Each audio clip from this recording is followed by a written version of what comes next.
सूर्यदेवाच्या आगमनाने प्रसन्न सकाळ झाली.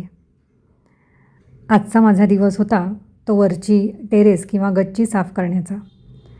कारण नुकतीच एक शांतीपूजा होणार आहे, तर त्यासाठी पूर्ण गच्ची पाण्याने मी स्वच्छ धुवत असते.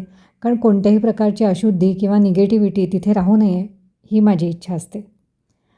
त्यानंतर मग तिथे लावलेली छोटी छोटी झाडं, त्यांचं कौतुक करण्याची वेळ होती. कारण मी वर गच्चीवर गेले आणि त्यांच्याशी प्रेमाने गोड बोलले नाही, त्यांचं कौतुक केलं नाही, तर ती नाराज होतात.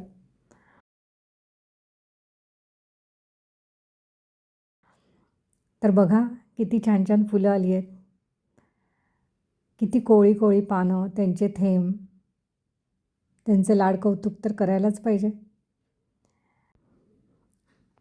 आणि आता वेळ झाली आहे ती बाकी देवाची, नर्मदा मैयाची पूजा आणि मंत्रजप करण्याची.